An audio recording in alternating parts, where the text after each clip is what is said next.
So let's talk about some definitions that you'll see as we go through the budget process and how they relate to you. First is a balanced budget. That's something that you'll hear about a lot this year.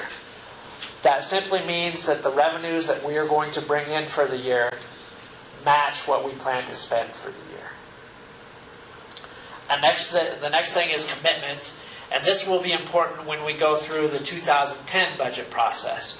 What a commitment is we have signed a contract, but we haven't received the service. So for instance, this year we had two significant commitments. We were under contract with Franson Pittman to do a lot of construction work in 2008, but that work is not going to be done until 2009. In the budget process, we need to identify these types of situations, saying, hey Jeff, we had every intention of spending this money in 2008. Once we got under contract, they said we can't do it for you in 2008, we're going to do it for you in 2009. So if we identify those situations, we can move the money from this year to next year. Another situation that occurred in is our website development. Smaller scale project, but again, they started in November and they're not going to be finished until April. So something that lapses 2 years. Deferred revenue is something that we deal with on a regular basis. Again, on the revenue side, it just means that we got the cash up front and we're going to provide services after the fact. An encumbrance. This is more on it's similar to a commitment, but it's not quite as legally binding. An encumbrance is you have a plan to spend the money instead of a legal document saying that you will spend the money. So this would be when you guys are ordering things and they haven't come in. Again, when we're taking a look at open POs, that is an encumbrance. We've planned to spend the money, we've ordered it, but it hasn't come in yet. Expenditure, that's just a cash outflow where we're spending money. Fund balance, this is like our savings account. Over the history of the district, we have managed to save a certain amount of money.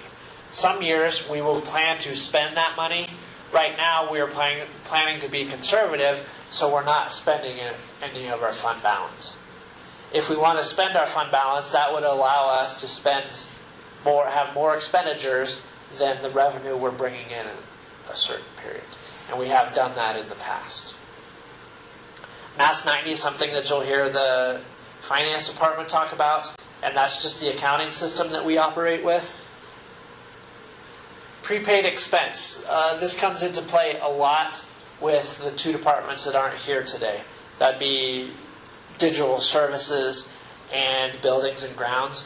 Basically what we're doing is paying today for a service that will be recognized in a future period.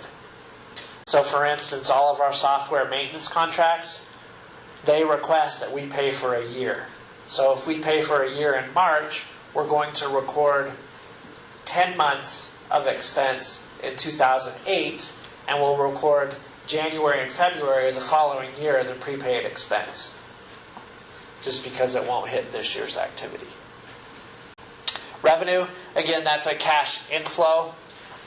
As you guys are doing your budgets, that's something that you need to consider also. There's some revenue sources that the finance department is unaware of. There could be grants that we're applying for on a regular basis that you've helped communications write the grant application for.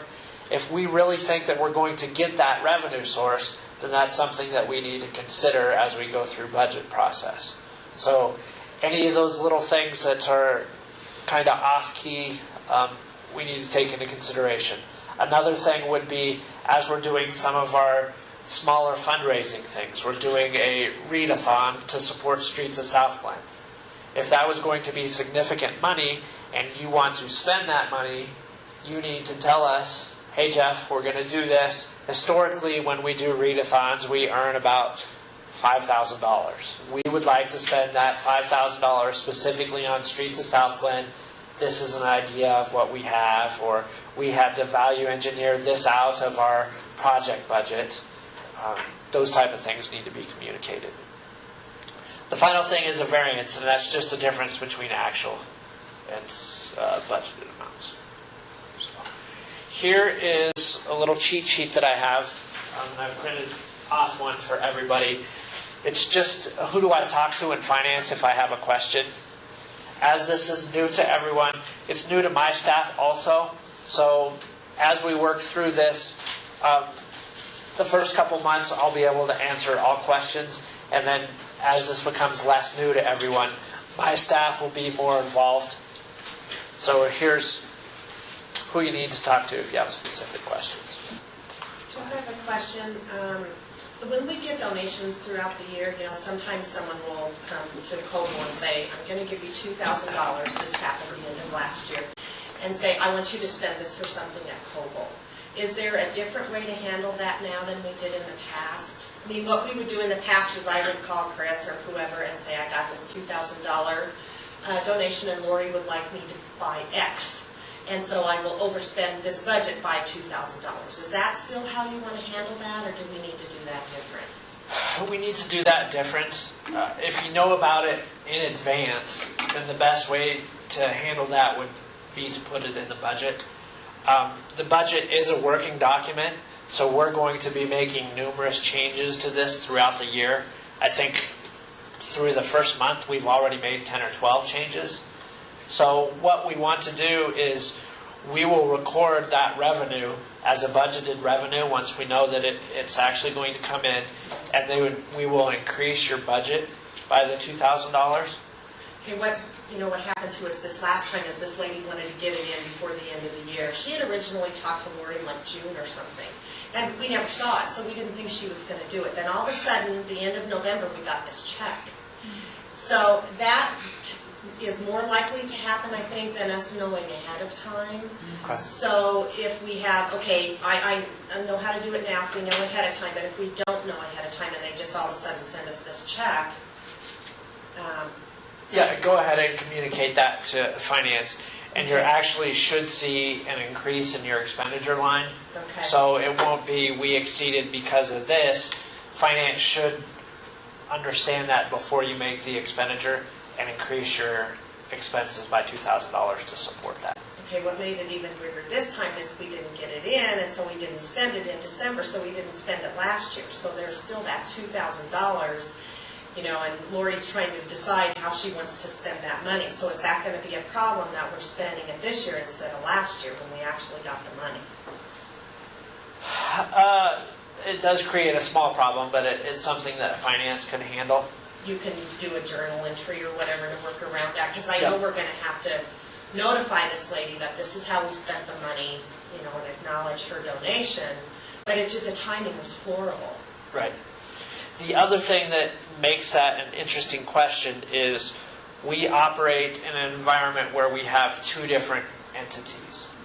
The reason that some people like to make donations is because it can be a tax write-off. The Arapahoe Library District cannot take donations that result in tax write-offs for individuals. Only 501c3s can, and therefore all of that money needs to go into the foundation instead of the district. So because that money is coming into the foundation and they have a separate board, then we need to go through the grants process to apply to get that money, even though it was specifically laid out, we want to spend the money on this library.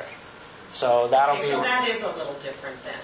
Because before, I think we would just have, finance would just bill, they would bill back somehow, and we never had to do a grant process. So that will be different for us then.